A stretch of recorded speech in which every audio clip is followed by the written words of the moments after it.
Bonjour à toutes, bonjour à tous, bienvenue, welcome back pour le mot du pasteur. Et bonjour à tous ceux qui sont en train de nous rejoindre par la grâce de Dieu. Welcome back, ça faisait un moment qu'on ne s'était pas vu dans le cadre du mot du pasteur. C'était un temps de pause pour le mot du pasteur, mais pas un temps de pause pour le pasteur.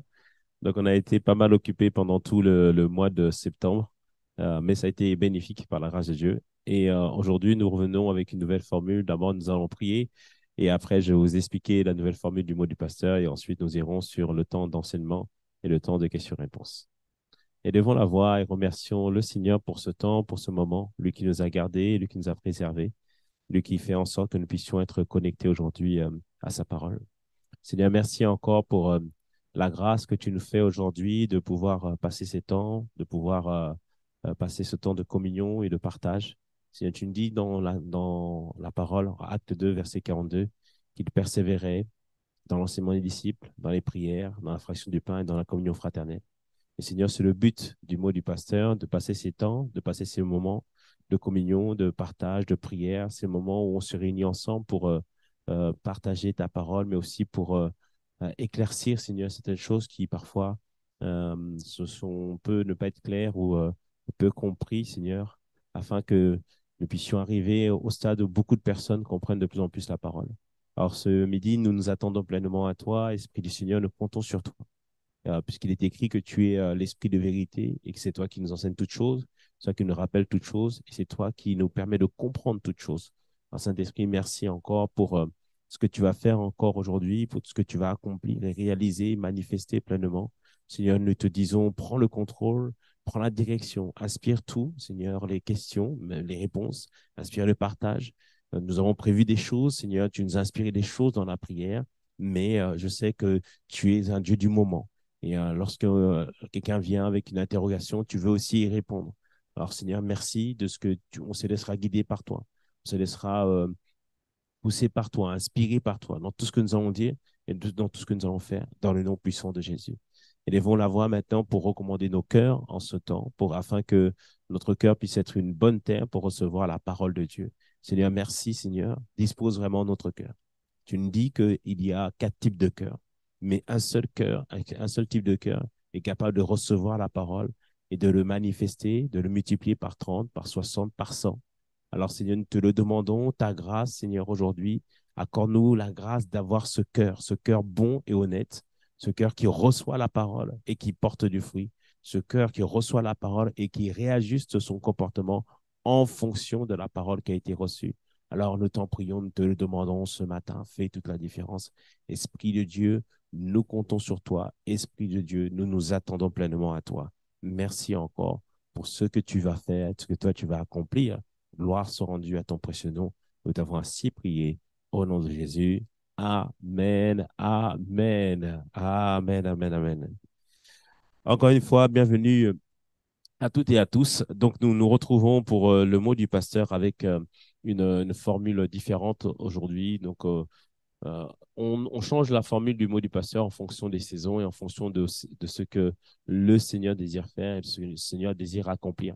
Et dans cette saison, le Seigneur m'a convaincu que nous devons passer plus de temps dans l'enseignement, plus de temps dans le partage, plus de temps dans les questions-réponses. Donc, c'est pourquoi le mot du pasteur, à partir d'aujourd'hui, ce sera une formule en 45 minutes. Donc, on commence bien à 12h30, on finira vers 13h15 parce que la vérité, c'est que beaucoup d'entre vous, de plus en plus, vous êtes pris par le travail. On va sur une formule 45 minutes. Mais cette formule sera axée sur l'enseignement et sur les questions-réponses. Donc, nous avons à chaque fois un temps d'enseignement et ensuite un temps de questions-réponses. Donc, on prendra le temps de répondre à vos questions afin que la parole qui est partagée, la parole qui est reçue puisse être véritablement inscrite dans nos cœurs et que nous puissions ajuster notre comportement en fonction de ce que nous partageons. Et bien sûr, on se laissera inspirer par le Seigneur. Il arrivera, on fera peut-être une autre formule, il arrivera que des fois, il y aura les chantres, mais on verra comment Dieu va nous conduire au fur et à mesure. Mais le but, c'est de bien faire asseoir la parole de Dieu. Et la vérité, c'est que j'ai pas mal de choses à partager avec vous, donc c'est pour ça que je voudrais pour profiter de cette plateforme pour bien partager ces choses et afin que nous puissions avancer tous ensemble par la grâce de Dieu. Et donc, j'espère que ce temps va vous convenir. Et je crois que le Seigneur nous a toujours fait grâce et il va encore le faire. Donc, pendant que je partage la parole aujourd'hui, mettez vos questions dans le chat. L'équipe MCM vont m'envoyer les questions et on va pouvoir pleinement répondre à ces questions. Et ensuite, on prendra le temps de répondre aujourd'hui. Si on n'a pas le temps de répondre, on commencera la semaine prochaine par les questions et on poursuivra l'enseignement. Donc, le but, c'est qu'on puisse progresser pas à pas. Donc, on essaiera de répondre à la plupart des questions, bien sûr, qui sont en rapport avec le thème. Alors, aujourd'hui, bien aimés, nous voulons partager sur un thème qui est important, un thème qui a été sur lequel Dieu a mis l'emphase. Donc, c'est le thème du parler en langue. Comme on l'a compris pendant les 48 heures, le Seigneur nous a beaucoup enseigné, beaucoup insisté sur l'importance de prier par l'Esprit et l'importance de le faire en plusieurs heures. Et aujourd'hui, on veut ensemble partager, répondre à certaines questions, euh, déblayer certaines choses afin que nous puissions nous tous rentrer avec foi dans cette parole qui a été donnée, cette impulsion qui a été donnée par son serviteur et que nous puissions bénéficier pleinement des bénéfices du parler en langue et de la prière par l'esprit. Et puis aussi, afin que lorsque nous allons nous réunir tous ensemble pour prier ensemble par l'esprit, que cela soit efficace, que cela soit efficient et que Dieu puisse nous faire grâce. Donc, si vous avez déjà des questions par rapport au parler en langue, à la prière par l'esprit, vous pouvez déjà le mettre parce que je sais que certains ont des interrogations, certains parfois ont des doutes. Et pendant ce partage-là, on va prendre le temps aujourd'hui et on va asseoir les choses, on va déconstruire certaines choses pour reconstruire sur de bonnes bases. Et puis aussi, on va démystifier certaines choses. Et je veux aussi que vraiment que dans ce temps de partage, qu'on puisse terminer tous avec une clarté de comment pratiquer la prière par l'esprit et comment pratiquer le parler en langue. Alors, donc, la première chose qu'on veut comprendre et saisir, c'est que quelle est la saison dans laquelle nous sommes. Donc, regardez bien le parcours par lequel le Seigneur nous fait passer et on le voit par les thématiques de l'enseignement. Il y a quelque temps, le Seigneur nous a parlé en fait sur l'onction. Donc, l'apôtre Ivan, Dieu au travers de l'apôtre Ivan nous a parlé sur l'onction, cette capacité surnaturelle que Dieu nous donne pour faire des exploits, pour accomplir des miracles. Ensuite, on a parlé en fait qu'est-ce qu'il convient de faire, quelles sont les attitudes pour faire grandir notre onction, notre capacité. Et là, maintenant, le parler en langue, la prière par l'esprit rentre dans cette dynamique-là de comprendre comment faire en sorte que l'onction que j'ai reçue par le Saint-Esprit puisse être gardée, puisse augmenter et puisse s'intensifier. Donc, le parler en langue rentre véritablement dans cette dynamique d'enseignement. Il faut comprendre une chose, c'est que dans cette saison, Dieu désire de faire de toi et de moi que nous soyons des géants de la foi. Géants de la foi, c'est-à-dire des personnes qui ne vacillent pas lorsque les choses ne vont pas, et qui ne tremblent pas lorsque les choses ne vont pas dans le bon sens. Mais comme l'a dit son serviteur dimanche au trait de l'enseignement, les 5 bénéfices de la soif de Dieu, il avait dit, en fait, ça te permet de rester debout. Et nos enfants, nos familles, les gens autour de nous, les gens dont nous avons la responsabilité, ont besoin de nous voir debout, remplis de foi. Et la Bible ne le cache pas. Il y aura des tribulations, il y aura des difficultés, il y aura des moments difficiles, mais Dieu désire nous trouver debout. Amen. Alors, si tu es d'accord avec ça, tu peux mettre dans le chat, je suis debout par la grâce de Dieu. Amen. Mets-le dans le chat. C'est ta proclamation, c'est ta déclaration dans cette saison. Tu es debout par la grâce de Dieu. Amen, amen, amen, amen, amen. Et le Seigneur, par l'impulsion de son serviteur, nous a exhortés à observer 2 choses. Première chose, prier par l'esprit, le parler en langue, et le fait de le faire longtemps, dans la continuité. Donc, nous allons partager sur ces 2 choses aujourd'hui, selon ce que Dieu va nous inspirer par la grâce du Seigneur. Donc, je vois debout par la grâce de Dieu. Bravo, Maman Constance. Bravo, Golf Florence. Bravo, Zokéré, que le Seigneur te bénisse. Amen, amen. Voilà, il y a des gens qui sont debout au nom de Jésus. Donc, le Seigneur nous montre que pour tenir debout, pour tenir ferme, la prière par l'Esprit est un excellent moyen de pouvoir rester debout, de pouvoir rester toujours fort. Et quelle définition nous pouvons donner au parler en langue? Ou d'abord, là, je parle d'abord de parler en langue. Donc, la définition qu'on peut donner du parler en langue, c'est une capacité surnaturelle que le Saint-Esprit nous donne. C'est une expérience spirituelle qui s'appelle le baptême du Saint-Esprit. Donc, je reprends. Le parler en langue, c'est une capacité surnaturelle que le Saint-Esprit nous donne lors d'une expérience surnaturelle qui s'appelle le baptême du Saint-Esprit. Donc, cette capacité surnaturelle, c'est la capacité de parler de nouvelles langues, des langues qu'on n'a pas connues, des langues qui ne sont pas dites des langues enfin des langues de cette terre, mais les langues du ciel. Et on expliquera, il y a un autre don qui permet, lorsqu'on reçoit lorsqu'on est touché par le Saint-Esprit, on peut parler une langue connue. Il y a aussi ce don-là, on en parlera les prochaines fois. Mais là, ici, on parle de parler en langue. Donc, c'est une capacité surnaturelle qu'on reçoit lors d'une expérience qui s'appelle le baptême dans le Saint-Esprit, le baptême du Saint-Esprit. Et la Bible nous parle de cette expérience. La première expérience du baptême du Saint-Esprit, c'est en Acte 2. Donc, Jésus, il va partir. Jésus doit partir après être ressuscité d'entre les morts. Il fait une promesse à ses disciples, Acte 1, 8. Restez ici, posez-vous à Jérusalem, attendez la venue du Saint-Esprit. Et il dit que la puissance de Dieu sera sur vous, et alors vous serez mes témoins. Donc, il leur fait une promesse que le Saint-Esprit va venir et que le Saint-Esprit va apporter sa puissance. Et en Acte 2, ils sont dans la chambre haute, en train de prier, en train d'intercéder, en train de s'attendre à Dieu. Et au jour de la Pentecôte, le Saint-Esprit descend sur eux, maintenant par des langues de feu.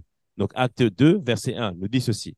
Le jour de la Pentecôte, ils étaient tous ensemble, dont les disciples dans le même lieu. Tout à coup, il vint du ciel un bruit comme celui d'un vent impétueux, et il remplit toute la maison où ils étaient assis. Des langues semblables à des langues de feu leur apparurent, séparées les unes des autres, et se posèrent sur chacun d'eux. Ils furent tous remplis du Saint-Esprit et se mirent à parler en d'autres langues, selon que l'Esprit leur donnait de s'exprimer. Amen. Donc, on voit ici que les disciples sont en train de prier. Prier quoi? Qu'est-ce qu'ils priaient? Ils demandaient la venue du Saint-Esprit. Ils s'attendaient à la venue du Saint-Esprit. Ils avaient soif du Saint-Esprit. Ils imploraient que le Saint-Esprit puisse venir. Et la Bible nous dit que au jour de la Pentecôte, tout à coup, c'est-à-dire sans qu'ils s'y attendaient, enfin, ils s'attendaient à ça, mais ils ne s'attendaient pas à une telle manifestation, le Saint-Esprit est descendu sur eux et on a vu des langues de feu. Et quand on dit ça, bien aimé, imaginez-vous la scène. Imaginez-vous comment c'était extraordinaire. Ils sont tous là en train de prier et là, waouh, des langues de feu descendent sur eux et ils sont tous touchés. Et la Bible nous dit qu'ils se mirent à parler en d'autres langues. Quand on dit parler en d'autres langues, c'est-à-dire parler des langues qui ne sont pas des langues connues. C'est ce qui se produit lorsqu'ils ont été touchés par le Saint-Esprit. Donc, au verset 4, ils furent tous remplis du Saint-Esprit et se mirent à parler en d'autres langues. Et ça, c'est l'expérience du baptême du Saint-Esprit. De la même manière que le baptême d'eau, ton corps est complètement immergé dans l'eau. C'est la définition du baptême d'eau, baptizo en grec, c'est-à-dire immergé totalement. Le baptême dans le Saint-Esprit, le baptême du Saint-Esprit, c'est quand tout mon être est plongé entièrement dans le Saint-Esprit. Alors là, je suis rempli du Saint-Esprit et je me mets à parler en d'autres langues, des langues que je n'ai pas apprises, des langues qu'on verra tout à l'heure que je ne connais pas le sens, mais je peux recevoir le sens, on en parlera. Et c'est ce qui s'est produit pour les disciples. Et c'est pour ça qu'on dit que aussi, un des signes de quelqu'un qui a été baptisé dans le Saint-Esprit, c'est le fait que la personne parle en d'autres langues. C'est un des signes du baptême du Saint-Esprit. On le verra plus tard que c'est ce qui est arrivé lorsque les gens ne connaissaient pas le Saint-Esprit. L'apôtre Paul à Éphèse a prié pour eux. Ils ont reçu le Saint-Esprit, ils ont été remplis et ils ont parlé d'autres langues. Donc, on comprend ici que le parler en langue, c'est une capacité surnaturelle qu'on reçoit lors d'une expérience qui est appelée le baptême dans le Saint-Esprit, le baptême du Saint-Esprit. Tout à l'heure, on verra que le baptême du Saint-Esprit, c'est pour tout le monde. On en parlera tout à l'heure. Et on doit comprendre d'abord une chose que pourquoi est-ce un des bénéfices qu'on verra aujourd'hui, on parlera des autres bénéfices la prochaine fois, un des bénéfices du parler en langue, c'est défini en Romains 8, verset 26. Romains 8, verset 26, qui dit ceci. De même aussi, l'Esprit nous aide dans notre faiblesse, car nous ne savons pas ce qu'il nous convient de demander dans nos prières, mais l'Esprit lui-même intercède par des soupirs inexprimables. En fait, dans ce verset, il nous explique que nous ne savons pas ce qu'il convient de prier. Et lorsque je reçois le baptême du Saint-Esprit, lorsque je reçois cette capacité surnaturelle de parler en langue, je suis maintenant capable de prier, le Saint-Esprit est capable de prier au travers de moi. C'est-à-dire que je ne connais pas, bien aimé, face à une situation, comment prier, mais le Saint-Esprit intercède au travers de moi, au travers de ce langage, au travers de ce parler, au travers de ces mots, au travers de ces syllabes. Et ces syllabes, ces mots, proclamés, déclarés, sont des prières que j'adresse à Dieu. On verra qu'il y a d'autres bénéfices, mais en premièrement, ce sont des prières que j'adresse au Seigneur. Et j'en ai besoin parce que je ne sais pas ce qu'il convient de dire dans mes prières, donc j'ai besoin du parler en langue. Mais ici, ce qui m'a intéressé ce matin, alors que je méditais, il dit de même aussi, l'Esprit nous aide dans notre faiblesse. Et là, il faut vraiment comprendre que euh, là, c'est quand il parle dans notre faiblesse, là, il parle de la prière, dans la prière particulièrement, mais notre faiblesse, ça comprend toutes nos faiblesses. Par exemple, des fois, tu te sens fatigué. Une fois, il y avait une sœur qui devait donner un cours, notamment par rapport au Saint-Esprit. Elle se sentait énormément fatiguée et très épuisée parce qu'elle avait dû dormir tard pour préparer son cours. Et alors qu'elle était fatiguée, elle a pris le temps de prier en langue, elle a pris le temps d'invoquer le Saint-Esprit, de se laisser guider par le Saint-Esprit. Et là, à ce moment-là, alors que la faiblesse était là, alors qu'elle était fatiguée, alors qu'elle a commencé à prier en langue, la force est venue, la capacité est venue, elle était maintenant capable de pouvoir donner le cours. Amen. Donc, c'est une faiblesse qu'elle avait physique. Le Saint-Esprit est venu la fortifier afin qu'elle puisse donner le cours. Les faiblesses aussi, c'est aussi quand tu manques d'inspiration ou quand tu sens que tu as besoin de l'aide de quelqu'un. Moi, particulièrement, en tant que pasteur, je fais appel toujours au Saint-Esprit pour un message, pour ce que je vais dire. Et notamment, quand tu sens que tu n'es pas encore, bah, tu pries en langue, tu prends le temps de prier en langue pour que le Saint-Esprit t'inspire et que bah, là où toi, tu t'es arrêté, ou là où ton intelligence a été capable de comprendre certaines choses, bah, tu dis au Saint-Esprit de t'emmener encore plus loin. La dernière fois, ça m'est arrivé. Donc, j'étais content. J'avais fini mon message tranquillement vers 1 h du matin un samedi. J'avais fini mon message. J'étais tranquille. Je me suis dit, bon, je vais prendre un temps d'adoration et puis je vais dormir et tout ça, etc. Et donc, du coup, j'ai commencé à prier à peu près 1 h du matin. Donc, j'ai prié à peu près 2 heures. Mais lorsque je priais en langue, le Saint-Esprit, je ressens que le Saint-Esprit me conduit à écouter un autre message. Donc, j'écoute le message en même temps que je prie. Et là, je reçois que la prédication que j'avais prévue le dimanche, là, dans quelques heures plus tard, je devais la changer. Je vais la mener autrement. Donc, à 4 heures du matin, de 3 heures, 4 heures, je me suis levé et j'ai refait mon message. Et j'ai encore prié ensuite par l'Esprit. Et après, j'ai dormi à peine 2 heures. Mais quand je suis arrivé le matin pour faire les deux cultes, je ne me sentais pas fatigué. Je me sentais plutôt fortifié par le Saint-Esprit. Et le message qui a été donné, c'était le message qu'il fallait donner. C'est le message qui a impacté les personnes, que les gens ont été touchés, les gens ont ressenti aussi ce que le Saint-Esprit voulait faire. Donc voilà, j'avais une faiblesse, c'est-à-dire ma capacité humaine s'était arrêtée, mais par la prière, par l'Esprit, par le fait de se connecter avec le Saint-Esprit, parce qu'il m'a inspiré de me connecter encore à une autre grâce au travers d'une prédication, et j'ai pu donner l'enseignement prévu. Amen. Donc, on voit que le Saint-Esprit vient vraiment nous aider dans nos faiblesses. J'ai dit faiblesse physique.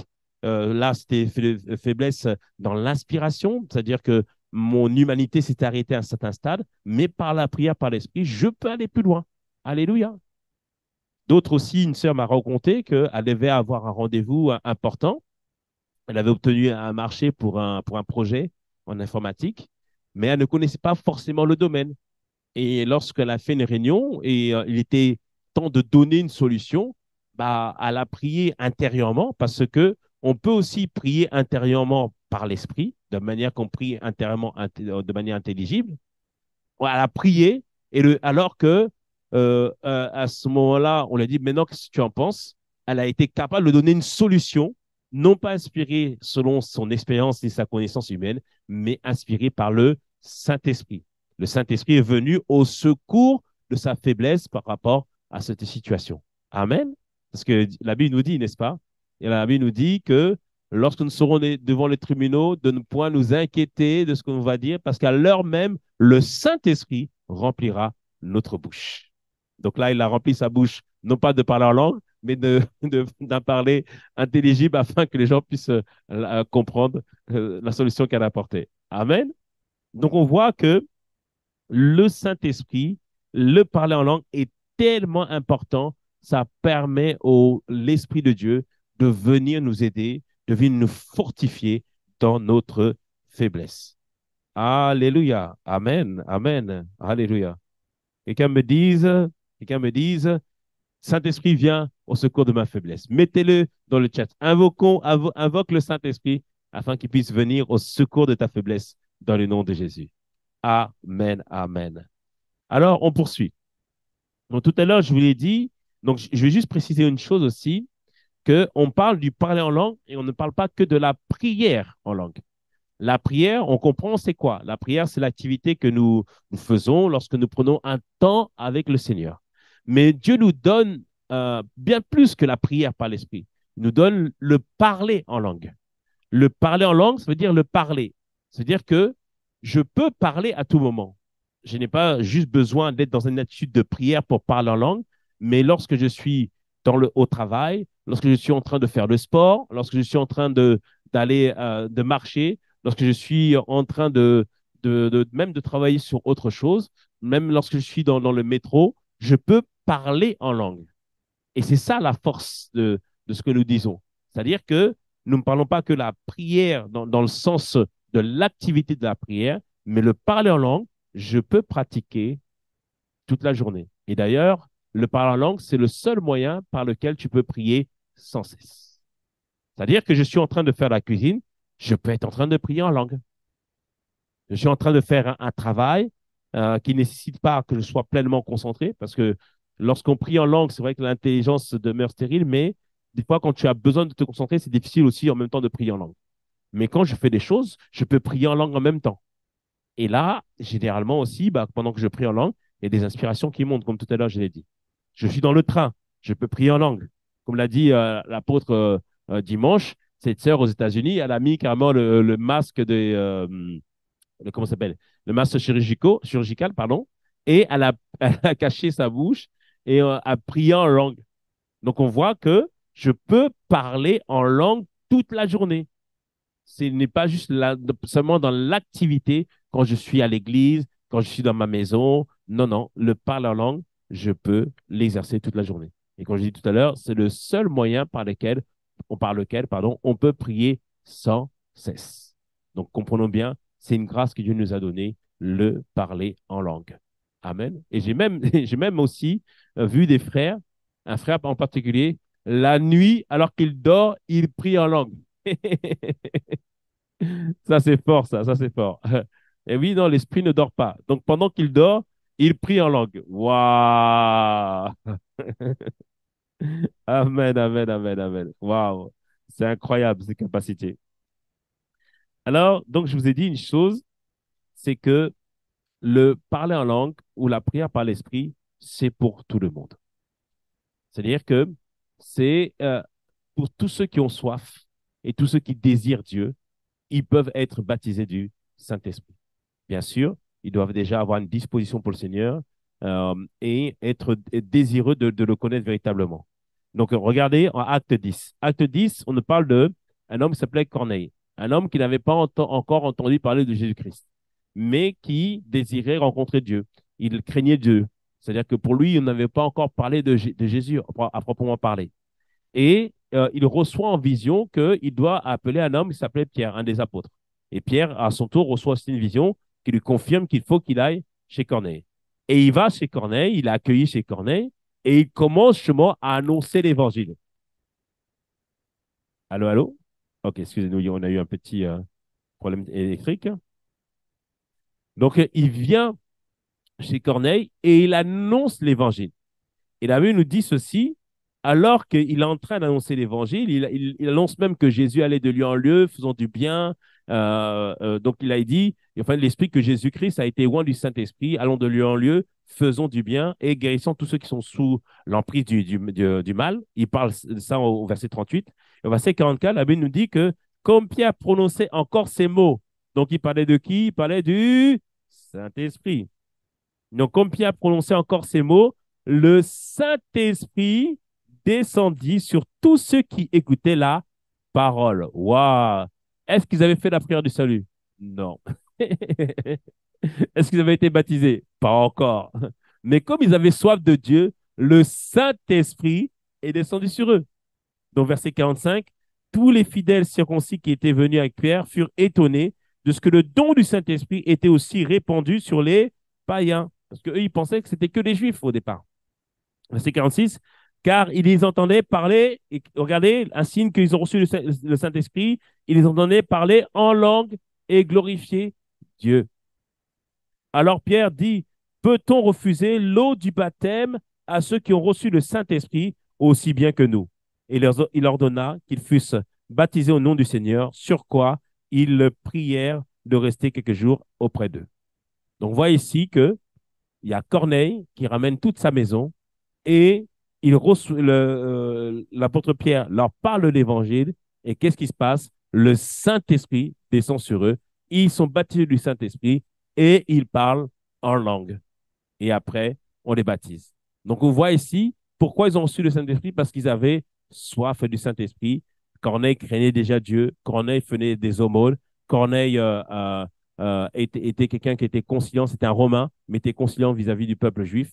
Et Dieu l'a baptisé du Saint-Esprit. Non seulement lui, mais aussi toute sa maison. Je prie que dans le nom de Jésus, que la prochaine réunion familiale que tu aies avec tes enfants, avec ton mari, avec ta femme, que Dieu puisse toucher tout le monde et que le Saint-Esprit puisse baptiser tout le monde de son Esprit Saint, dans le nom de Jésus. Alléluia. Amen, amen, amen, amen. Donc on voit ici, c'est pour tout le monde. Mais un des freins, donc je vais juste aborder un frein premier, deux freins qui empêchent le Saint-Esprit. Et c'est les freins qui m'ont concerné au départ. Première chose, le premier frein, pourquoi tout le monde n'est pas baptisé du Saint-Esprit, c'est l'ignorance. Parce que si on ne sait pas qu'il y a un baptême dans le Saint-Esprit, si on ne sait pas qu'il y a un Saint-Esprit, on ne peut pas le désirer, on ne peut pas le vouloir. On le voit dans Acte 19, dont tout à l'heure, je t'ai dit, c'est l'apôtre Paul qui arrive ici à Éphèse. Donc, Acte 19, verset 1, il dit ceci, pendant qu'Apollos était à Corinthe, Paul, après avoir parcouru les hautes provinces de l'Asie, arriva à Éphèse, ayant rencontré quelques disciples, et il leur dit, avez-vous reçu le Saint-Esprit quand vous avez cru? Et ils lui répondirent, nous n'avons pas même entendu dire qu'il y ait un Saint-Esprit. Donc, on leur avait parlé de Jésus, mais on n'a pas parlé du Saint-Esprit. Donc, ils ne pouvaient pas désirer le Saint-Esprit puisqu'ils n'avaient pas entendu parler du Saint-Esprit. Mais verset 3, il dit, de quel baptême avez-vous donc été baptisés? Ils répondirent, du baptême de Jean. Jean, c'est Jean-Baptiste qui baptisait les gens pour la repentance. Mais il ne baptisait pas au nom de Jésus. Donc alors, Paul leur dit, Jean a baptisé du baptême de repentance, disant au peuple de croire en celui qui venait après lui, c'est-à-dire en Jésus. Sous ces paroles, ils furent baptisés au nom de Jésus, du Seigneur Jésus. Donc ici, il est rebaptisé parce qu'ils n'ont pas été baptisés au nom de Jésus. Ils ont été juste fait le baptême de Jean qui consistait à décider à marcher avec Dieu, mais sans connaître Jésus. Donc, verset 6, une fois qu'il les a baptisés, là, lorsque Paul leur eut imposé les mains après le baptême, le Saint-Esprit vint sur eux et ils parlèrent encore une fois en langue et ils prophétisèrent. Amen. Donc, on les baptise du Saint-Esprit, ils sortent de l'eau, l'apôtre Paul impose les mains et ils reçoivent le Saint-Esprit. Amen. Donc, il y a plusieurs profondeurs dans ce passage-là, notamment l'imposition des mains pour transmettre le Saint-Esprit. Ça, on en parlera une autre fois. Mais ici, on voit que quand ils ont été baptisés, en fait, dès qu'ils ont compris qu'il y avait un Saint-Esprit, on leur a parlé de Jésus, on a prié pour eux, ils ont reçu le Saint-Esprit. Amen. Mais leur ignorance les empêchait de recevoir le Saint-Esprit, puisqu'ils ne savaient pas qui avait le Saint-Esprit. Dans mon cas, c'était ça. J'avais entendu parler du Saint-Esprit, mais comme étant l'Esprit de Dieu, mais je ne savais pas, on ne m'avait pas enseigné sur le fait qu'il y ait un baptême du Saint-Esprit, sur le fait qu'on pouvait avoir une relation dynamique avec Dieu au travers du Saint-Esprit. C'est lorsque je suis venu à ICC que j'ai entendu parler du Saint-Esprit, j'ai entendu parler des enseignements du baptême du Saint-Esprit. Au départ, je doutais. Et j'ai même dit à l'apôtre Ivan, non, là, moi, je ne crois pas. Je ne suis pas sûr de ça. Et j'ai dû moi-même faire ma propre recherche.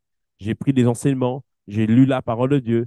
Et c'est comme ça que j'ai cru dans le Saint-Esprit, premièrement, et dans le baptême du Saint-Esprit. Mais au départ, comme je n'avais pas connaissance de cela, je ne pouvais pas désirer cela. Et pourtant, je voulais avancer avec Dieu. Mais je n'avais pas connu qu'il y avait un baptême dans le Saint-Esprit. Comme ces personnes-là, ils voulaient avancer avec Dieu, ils voulaient progresser avec Dieu, mais je ne savais pas qu'il y avait un baptême dans le Saint-Esprit. Ensuite, lorsque j'ai reçu le baptême du Saint-Esprit, on avait prié pour moi, mais ça ne marchait pas, ça ne venait pas. Mais il y avait un deuxième chose qui m'empêchait de recevoir, et j'ai compris ça en méditant sur ce partage.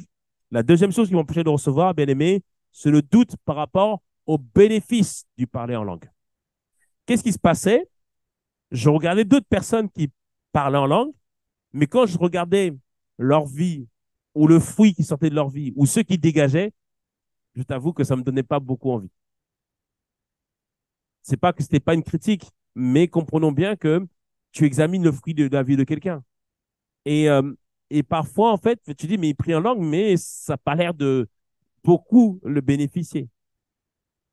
Et après, avec le temps, j'ai compris que vous savez, il y a des gens, quand ils prient en langue, tu as l'impression qu'ils ne sont pas en train de changer, ça on le verra la semaine prochaine, mais en fait, l'intercession qu'ils font, puisque nous, on ne reçoit pas l'interprétation, moi j'ai compris que lorsqu'ils prient en langue, le Saint-Esprit est en train d'intercéder pour que lui-même, que cette personne soit changée, en fait. Amen. Donc, j'ai mis ça, j'ai mis ceci, le parler en langue n'a rien à voir avec le caractère actuel de la personne. C'est-à-dire qu'une personne semble avoir un mauvais caractère, ne pas encore porter de fruits, mais il parle en langue. Ne sois pas critique par rapport à cela. Tu dis, mais lui parle en langue, c'est pas normal, regarde comment il se comporte. Non, non, tu ne sais pas ce que le Saint-Esprit est en train de demander pour cette personne-là.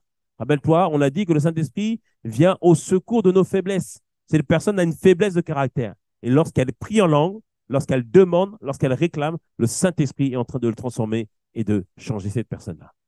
Amen. Donc ça, ne soyons jamais critiques. C'est important parce que je sais que c'est un blocage qui parfois, on ne le dit pas. On dit, mais lui, il parle langue, mais regarde sa vie. Non, non, tu ne sais pas ce que le Saint-Esprit est en train d'intercéder. Et quand j'ai compris ça, je me suis repenti. J'ai dit, non, non, bah oui, ça se trouve le Saint-Esprit est en train d'intercéder. Donc c'est bien qu'il prie justement. Amen. Donc comprenons bien une chose, dont je le répète, le parler en langue n'a rien à voir avec le caractère de la personne. Le fait que la personne crie très fort en langue, ça ne veut rien dire. Ça ne veut rien dire. Il est en train d'intercéder. Et après, il y a un fruit qui doit se manifester. Ça, on le verra après, par la suite, le fruit de l'esprit. Et c'est le fruit de l'esprit que Dieu recherche. Ce n'est pas seulement le parler en langue. Un parler en langue sincère va amener le fruit de l'esprit.